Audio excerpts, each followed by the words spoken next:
அன்பிற்கினிய சமூக சொந்தங்களே, அஸ்ஸலாமு அலைக்கும் வரஹ்மத்துல்லாஹ். ஆயில் சிறைவாசிகளின் விடுதலை கோரிக்கை என்பது மனித உரிமை மற்றும் மனித இனத்தின் உன்னத மாண்புகளான கருணையை அடிப்படையாக கொண்டது. ஒரு முறைதான் உலகில் வாழ்க்கையை தந்துள்ளான் இறைவன். பறந்து விரிந்த உலகில் பறவைகள் போல் சுதந்திர காற்றை சுவாசிக்க பிறந்த மனிதர்களை சிறை கூண்டுகளிலே வதைக்கின்றனர். நமது தேசத்தில் முஸ்லிம்களுக்கு உயிர் வாழும் உரிமை இல்லையாம்.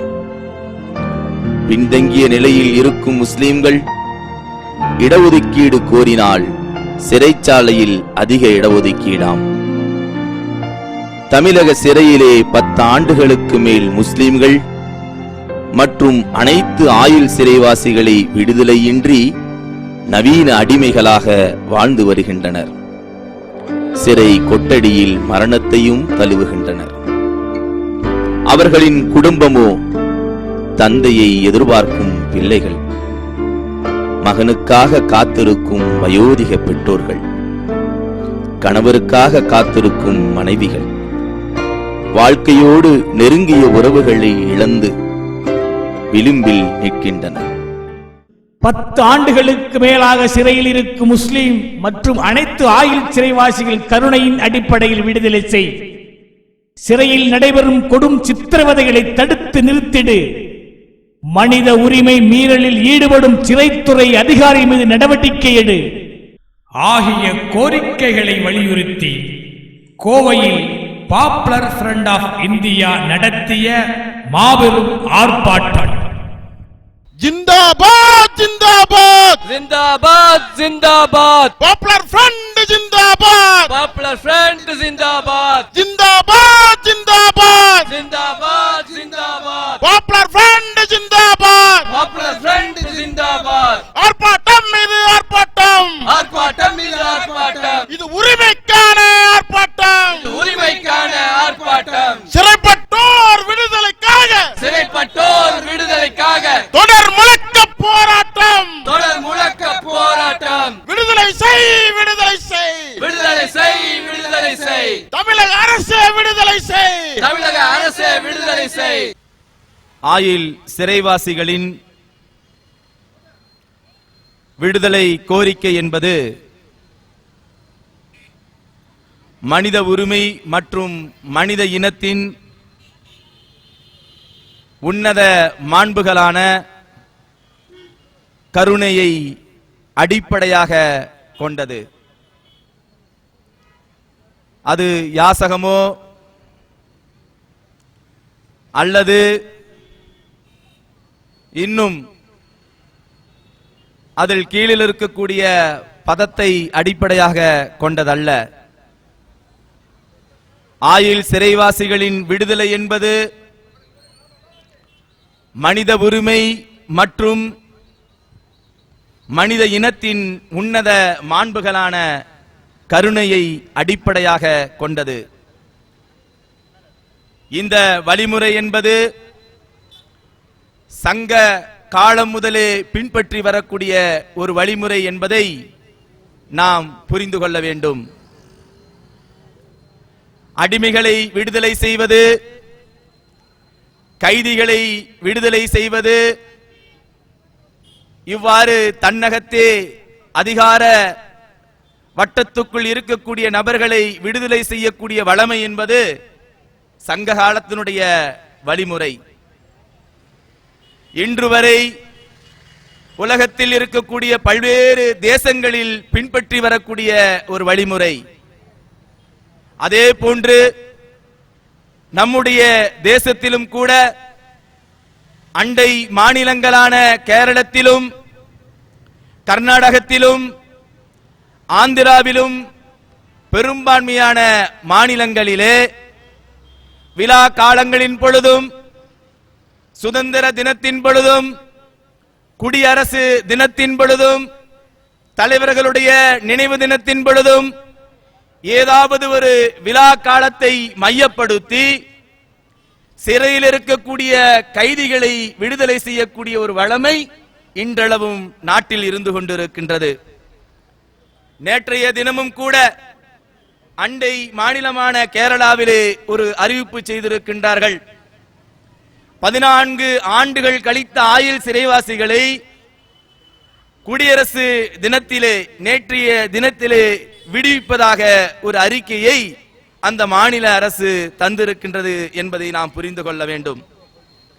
ஆக ஆயுள் சிறைவாசிகளுடைய விடுதலை என்பது மொத்த ஒரே வார்த்தையில் நாம் நிறுத்திவிட முடியாது.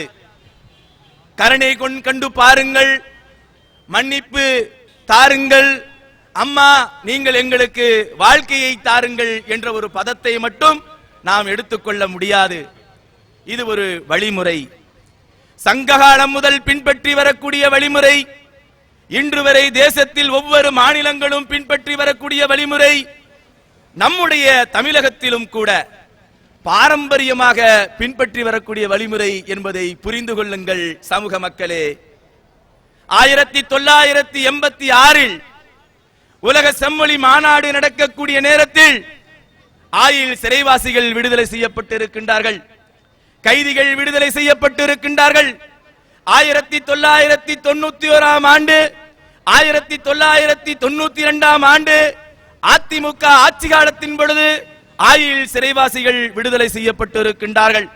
அதைத் தொடர்ந்து 2007, 2008, 2009 ஆகிய ஒவ்வொரு காலகட்டங்களிலும் ஆயுள் சிறைவாசிகளை பொது மன்னிப்பின் அடிப்படையிலே விடுதலை செய்த பதிவுகளை நாம் காண முடிகிறது. ஆக இந்த தேசமும் இந்த மாநிலமும் பாரம்பரியமாக பின்பற்றி வந்த வழிமுறையிலே நாம் பார்க்கக்கூடிய நேரத்தில் ஒரே ஒரு இனமாகி இருக்கக்கூடிய முஸ்லிம் இனம் பாரபட்சமாகவும் இரட்டை நீதி என்ற அடிப்படையில், டபுள் ஸ்டாண்ட் என்ற அடிப்படையில் பாரபட்சமாக விடுதலை செய்யப்படாமல் கடந்த காலங்களிலே பின்பற்றி வந்திருக்கின்றார்கள். அந்த கொடூரமான வழிமுறைகளுடைய எதிரொலிதான் தொடர் போராட்டமாக முஸ்லிம்கள் நடத்தி கொண்டிருக்கின்றார்கள். 2009 திமுக அரசு 1407 ஆயுள் சிறைவாசிகளை விடுதலை செய்தது. அதில் ஒரு முஸ்லிமும் கூட விடுதலை செய்யப்படவில்லை. ஆக கடந்த காலங்களில் பார்க்கும் பொழுது பாரம்பரியமாக பின்பற்றி வந்த வழிமுறை, சங்க காலமாக பின்பற்றி வந்த வழிமுறை, அரசு சட்டமும் கூட சொல்லுகின்றது விடுதலை செய்யலாம் என்ற சட்டம் இருக்கின்றது. 2011 அரசாணையின்படி 10 ஆண்டுகளுக்கு மேலே ஆயுள் சிறைவாசிகளாக இருக்கக்கூடியவர்களை விடுதலை செய்யலாம் என்ற ஒரு அரசாணை இருக்கக்கூடிய நேரத்திலும் கூட இன்றளவு தொடர்ந்து முஸ்லிம்கள் கோரிக்கை வைத்துக் கொண்டிருக்கின்றார்கள். முஸ்லிம்களுடைய விடுதலையை பரிசீலிக்கவில்லை. ஏன்? இப்படி ஒரு கேள்வி தொடர்ந்து இருந்து கொண்டே இருக்கின்றது. ஏறத்தாழ ஒரு தசாப்தமாக தொடர்ந்து முஸ்லிம்கள் போராடி கொண்டிருக்கின்றார்கள். ஆயுள் சிறைவாசிகளை விடுதலை செய்யுங்கள். அவர்களுடைய குடும்பம் தெருக்களிலே நின்று கொண்டிருக்கின்றது. குடும்பத்தினுடைய ஒவ்வொரு தலைவனை தேடி அலைந்து கொண்டிருக்கின்றார்கள். அவர்களுடைய குடும்பத்தினர்கள் மனைவி கணவனை தேடக்கூடிய விஷயமாக இருக்கட்டும், பெற்றோர்கள் மகனை தேடக்கூடிய விஷயமாக இருக்கட்டும், குழந்தைகள் தந்தையை தேடக்கூடிய நிகழ்வுகள் தொடர்ந்து இந்த தமிழகத்திலே நடந்து கொண்டிருக்கின்றது. கடந்த முறை ஆட்சி செய்த ஆட்சியாளர்களாக இருந்தாலும் சரி, தற்பொழுது ஆட்சி செய்து கொண்டிருக்கக்கூடிய அதிமுக அரசாக இருந்தாலும் சரி, முஸ்லிம்களுடைய விஷயத்தில் கருணை கொண்டு பார்க்கவில்லை. ஏன் கருணை கொண்டு பார்க்கவில்லை? மன்னிப்பு என்ற பதத்தை பயன்படுத்தவில்லை, அரசாணை என்ற பதத்தை பயன்படுத்தவில்லை, பாரம்பரியமாக பின்பற்றி வந்த வழிமுறையும் பின்பற்றவில்லை. ஏன்? தொடர்ந்து முஸ்லிம்களுடைய விஷயத்தில் அவர்கள் கருணை காட்டக்கூடியதோ பரிசீலிக்கக்கூடிய நிலையில் இல்லை. என்ன காரணம் என்றால் ஒரு பொது புத்தி இருக்கின்றது. அந்த பொது புத்தியின் பின்னணி என்ன என்பதை நான் குறிப்பிட வருகின்றேன். பிரியமானவர்களே, இப்படி தொடர்ந்து முஸ்லிம்கள் போராடி கொண்டிருக்கின்றார்கள். ஆயுள் சிறைவாசிகளுடைய விடுதலைக்காக போராடியிருக்கின்றார்கள். இந்த அரசு என்ன செய்கின்றது? விடுதலைக்காக போராடுகிறார்களே, அந்த கைதிகளுடைய விஷயத்தில் சட்டம் கொடுத்திருக்கக்கூடிய பரோலை சரியான முறையில் நடைமுறைப்படுத்தலாம், சிறையில் இருக்கக்கூடிய சட்டத்தை சரியான முறையில் அவர்களுக்கு சலுகைகள் கொடுத்து அவர்கள் இருப்பதற்கான வசதிகள் ஏற்படுத்தி கொடுக்கலாம். அல்லது உயிருக்காக போராடி கொண்டிருக்கின்றானே, மரண தருவாயில் இருந்து கொண்டிருக்கின்றானே, அவனையாவது விடுதலை செய்யலாம். எந்த முன்னேற்றமும் இல்லாமல் முஸ்லிம் விரோத போக்கு, முஸ்லிம் கடின போக்கு என்ற அந்த பதத்தை நாம் பயன்படுத்தினால் சரியாக இருக்கும். 2008 மருத்துவமனையிலே SLE நோயினால் பாதிக்கப்பட்ட அபு தாஹிர் 2008 முதல் இன்று வரை மரணத்தினுடைய நாட்களை எண்ணிக்கொண்டு அணுவணுவாக செத்துக் கொண்டிருக்கக்கூடிய நேரத்திலும் கூட தமிழக அரசிடமும் சரி, நீதிமன்றம் சென்று மனு அளிக்கக்கூடிய நேரத்தில் நீதிமன்றத்திலே நீதிபதிகள் அவரை விடுதலை செய்யலாம் என பரிந்துரைத்தால் அதற்கு எதிரான நடவடிக்கைகளிலே அரசு ஈடுபடுகின்றது என்றால், ஒரு மனிதன் படுத்த படுக்கையில் இருக்கும் பொழுதும் கூட, சுவாசம் விட்டுக் கொண்டிருக்கக்கூடிய நேரத்திலும் கூட அவன் வீடு சென்று விடக்கூடாது, அவன் உறவினர்களோடு கடைசி பார்வை இருந்து விடக்கூடாது என்ற ஒரு நோக்கம், ஒரு முஸ்லிம் விரோத போக்கினுடைய உச்சபட்ச தன்மை அரசிடம் இருக்கின்றது என்றால் என்ன நினைக்கின்றீர்கள் முஸ்லிம் சமூகத்தை பற்றி? ஏறத்தாழ 15 ஆண்டுகளுக்கு மேலாக திருச்சி மத்திய சிறையிலே அபு தாஹிர் என்று சொல்லக்கூடிய பிரசபு என்று சொல்லக்கூடியவர் சிறையில் இருந்து கொண்டிருக்கின்றார். 2011 அரசாணையின்படி 10 ஆண்டுகளுக்கு மேல் சிறையில் இருந்தவர்களை விடுதலை செய்யலாம் என்ற ஒரு ஆணை இருக்கின்றது. அப்படி இருக்கக்கூடிய நேரத்தில் கடந்த காலங்களில் திமுக அரசு பரிசீலிக்கவில்லை, அதிமுக அரசு பரிசீலிக்கவில்லை என்ற காரணத்தினால் நீதிமன்றம் சென்று, உயர் நீதிமன்றம் சென்று மனு அளிக்கிறார். 10 ஆண்டுகளுக்கு மேலே விடுதலை அளிக்கலாம் என்ற அரசாணை இருக்கின்றது. கடந்த காலங்களை பரிசீலிக்கவில்லை, எங்களுக்கு சமநீதி வழங்கவில்லை, எங்களுக்கு நீதியை வழங்கவில்லை. இந்த சமூகத்திலே, இந்த தேசத்திலே 2ஆம் தர குடிமக்களாக இந்த முஸ்லிம் சமூகம் பார்க்கப்படுகின்றது என்ற அடிப்படையில் நீதிமன்றத்திலே வாதிடக்கூடிய நேரத்திலே அந்த நீதிபதி அரசிடம் ஒரு பதில் கேட்கின்றார். அந்த பதில் சரியானதாக இல்லை என நீதிபதி மறுத்து, ஆர்டிக்கல் 14 அடிப்படையில் சட்டத்துக்கு முன் அனைவரும் சமம், ஆகவே இந்த அபு தாஹிரை நீங்கள் விடுதலை செய்ய வேண்டும் என தமிழக அரசுக்கு ஆணையிட்டும் கூட நீதிமன்றத்தினுடைய ஆணையை கட்டுப்படாமல் சிறையிலே வைத்து இன்று வரை அவர் சிறையிலே இருந்து கொண்டிருக்கின்றார். தமிழக அரசு என்ன செய்தது தெரியுமா? உயர் நீதிமன்றத்தினுடைய ஆணைக்கு எதிராக உச்ச நீதிமன்றம் சென்று அந்த தீர்ப்புக்கு இடைக்கால தடை வாங்கி இருக்கின்றது என்றால், பிரியத்துக்குரியவர்களே, இங்கு வந்திருக்கும் சமூக சொந்தங்களே, அனைத்து தரப்பு மக்களுமே நீங்கள் பாருங்கள், சட்டத்திற்கு மதிக்கக்கூடிய ஒரு தன்மை இல்லை. அதற்கும் மேலாக உச்ச நீதிமன்றம் சென்று நான் தடையை வாங்குவேன் என்று உச்சபட்சமான முஸ்லிம் விரோத போக்கை செய்கின்றார்களே, இதில் என்ன அடங்கி இருக்கின்றது? அதனுடைய பின்னணி என்ன? இந்த கோவை சிறையிலே தொடர்ந்து பல்வேறு சித்திரவதைக்கு உள்ளாக்கப்படுகிறார்கள். ஏறத்தாழ 18 ஆண்டு காலமாக, 15 ஆண்டு காலமாக, 10 ஆண்டுகளுக்கு மேலாக ஆயுள் சிறைவாசிகளாக இருந்து கொண்டிருக்கின்றார்களே, குடும்பத்தியாரெல்லாம் பிரிந்து நவீன அடிமைகளாக வாழ்ந்து கொண்டிருக்கின்றார்களே, அவர்களை வழிநடத்தக்கூடிய முறையிலே கோவை சிறையிலே சித்திரவதை செய்யப்படுகிறார்கள். நேற்றைய தினம் குடியரசு தினம். அந்த குடியரசு தினத்திலே வருடம் வருடம் அவர்கள் எல்லோரோடும், அனைத்து சமூக மக்களோடும் ஒருங்கிணைந்து குடியரசை கொண்டாடி வரக்கூடிய அந்த வழமைக்கு மாற்றமாக அவர்களை கொடுமைப்படுத்தி, தனிமைப்படுத்தி, அவர்களுக்கு பொது நீரோட்டத்தோடு அவர்கள் பங்கு பெற்றுவிடக் கூடாது என்பதற்காக தனிமைப்படுத்தி, கொடுமைப்படுத்தி இருக்கின்றார்களே. எவ்வளவு பெரிய சித்திரவதை! சிறையில் இருக்கும் பொழுதும் கூட ஒரு சித்திரவதையான நிகழ்வை செய்கின்றார்களே. இங்க என்ன சொல்ல வருவது? மனித உரிமை மீறலாக இருக்கட்டும், மனித மாண்பான அடிப்படை உணர்வான கருணையாக இருக்கட்டும், அதே போன்று சட்டத்தின் அடிப்படையில் இருக்கக்கூடிய அந்த வழிமுறைகளாக இருக்கட்டும், அனைத்தும் தகர்க்கப்பட்டு தனிமைப்படுத்தி முஸ்லிம் விரோத போக்குடன் செயல்படக்கூடிய ஒரு தன்மை பார்க்க முடிகிறது. பிரியமானவர்களே, இங்கு இருக்கக்கூடியவர்கள் நம்மிடத்தில் முறையிடக்கூடிய நேரத்தில் இங்கு இருக்கக்கூடிய ஒரு சில காவலர்கள் அதை போன்று செய்கின்றார்கள் என சொல்லுகிறார்கள். நான் சொல்லுகிறேன், முஸ்லிம்களுடைய விஷயத்தை பொறுத்தளவு, முஸ்லிம்களுடைய பிரச்சனையை பொறுத்தளவு தலை இல்லாமல் வாளாடாது. தெரிந்து கொள்ளுங்கள், குறிப்பாக ஒரு நல்லிணக்கத்துக்கு வித்திடக்கூடிய விதத்தில் வளர்ந்து வந்த கோவையிலே இப்படிப்பட்ட ஒரு சிறை கொடுமை நடக்கின்றது என்றால், நான் கோவை வாசி என்ற அடிப்படையில் சொல்லுகின்றேன், இங்கு நடக்கக்கூடிய கொடுமை தலைக்கு தெரியாமல் வாள் ஆடாது. ஆக தலை சொல்லிதான் வாள் ஆடுது என்பதை இந்த நேரத்தில் பதிவு வைப்பதோடு நான் சொல்லுகின்றேன். இவர்களெல்லாம் இப்படி முஸ்லிம் விரோத போக்கோடு செயல்படுகின்றார்களே, அதனுடைய பின்னணி என்ன என்றால், தேசம் முழுவதும் ஒரு பொது புத்தி வளர்ந்து கொண்டிருக்கின்றது.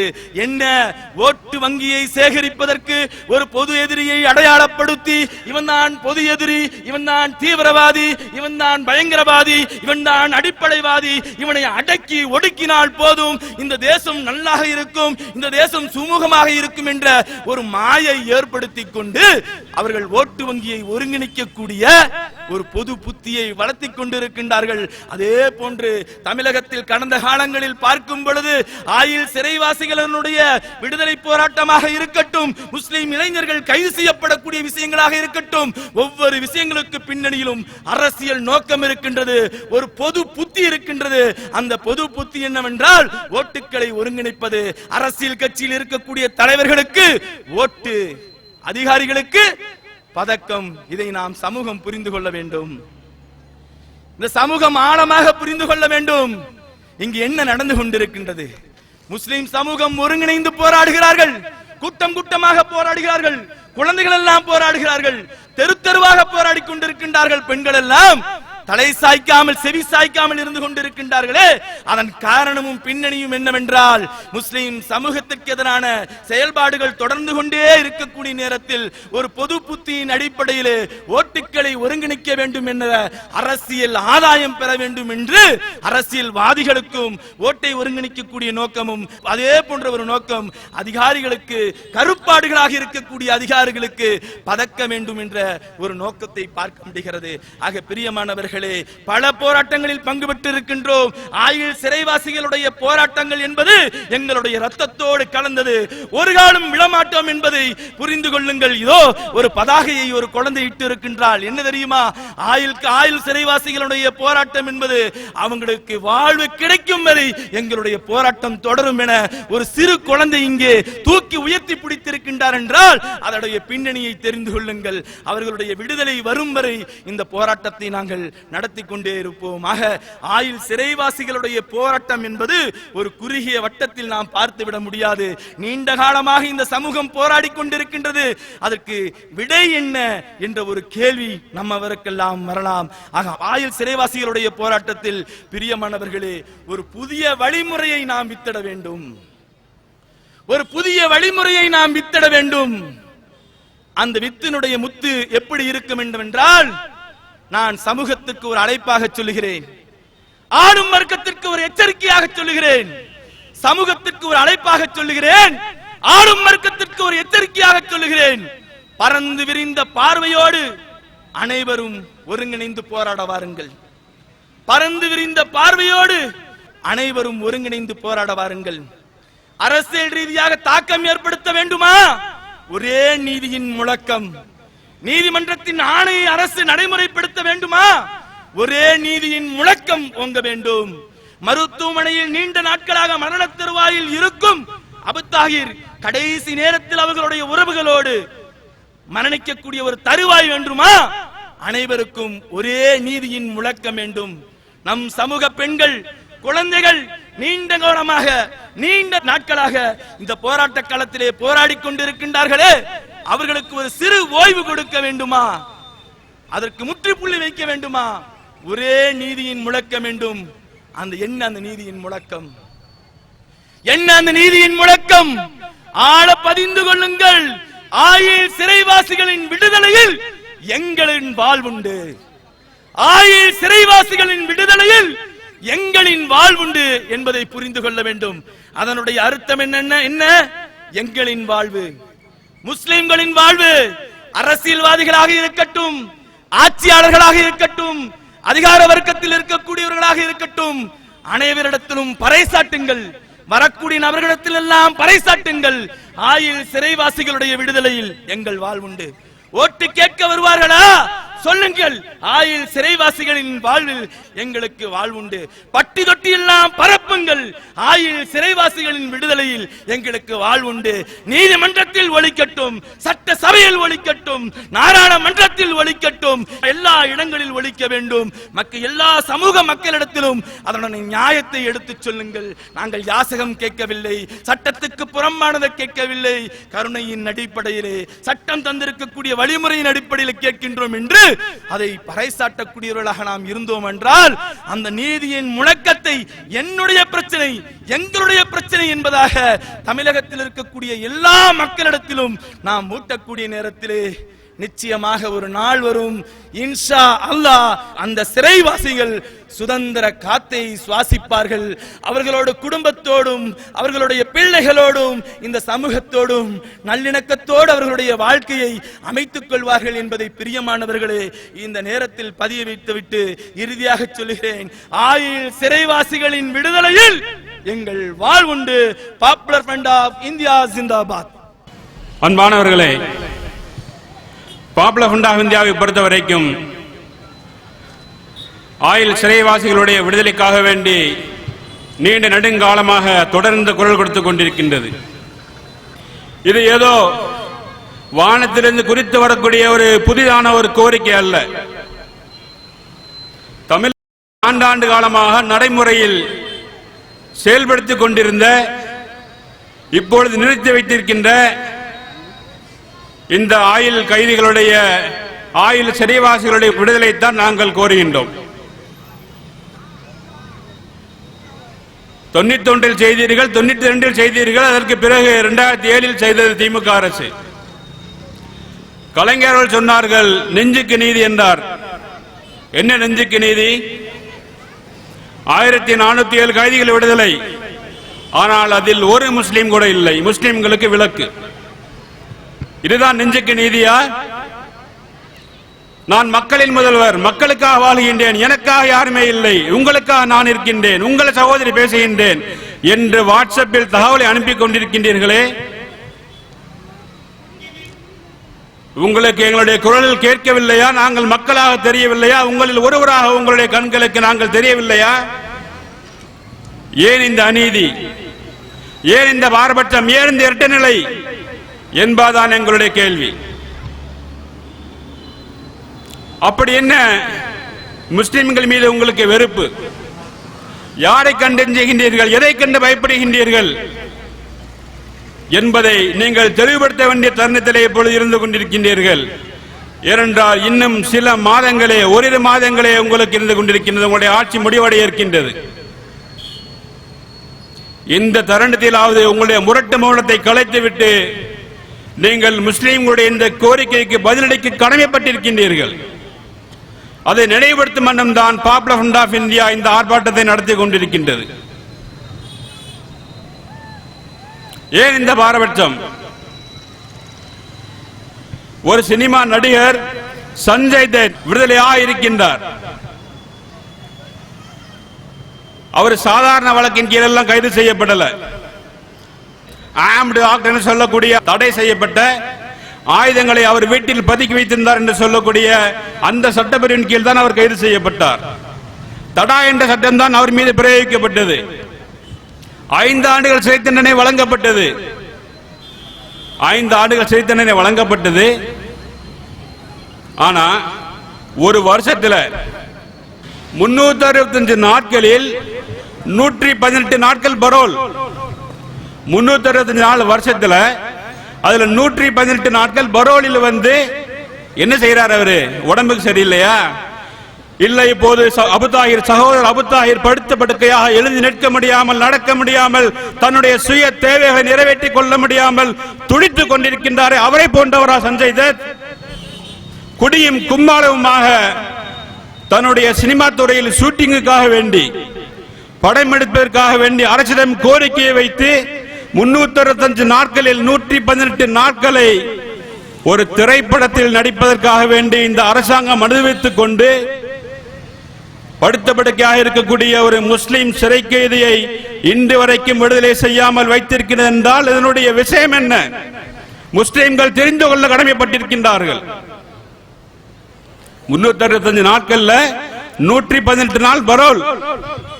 வீட்டுக்கு வராரு, மும்பைல 5 ஸ்டார் ஹோட்டல்ல ராவிஸ் பார்ட்டியில கலந்துக்கிறாரு, மனைவியோடு உல்லாசமாக கடற்கரையில் சுற்றி திரிந்து கொண்டிருக்கின்றார், திரைப்படங்களில் படப்பிடிப்புகளில் கலந்து கொண்டிருக்கின்றார். இப்பொழுது விடுதலை செய்யப்பட இருக்கின்றார். மத்திய அரசு எந்த விதமான எதிர்ப்பையும் தெரிவிக்கவில்லை. தோழர் குறிப்பிட்டது போன்று சாந்தன் முருகன் பேரறிவாளனுடைய வழக்கிலே தமிழக அரசு சொல்லிக் கொண்டிருக்கின்றது, இது போன்ற வழக்குகளில், சிபிஐ விசாரித்த வழக்குகளில், ஆயுதங்களை வைத்திருந்த வழக்குகளில், குண்டுவெடிப்பு வழக்குகளில், இது போன்ற படுகொலைகளை செய்த வழக்குகளில் தமிழக அரசு முடிவெடுக்க முடியாது. மத்திய அரசுடைய அந்த கண் சிமிட்டல் வேண்டும் என்று சொல்லுகின்றது தமிழக அரசு.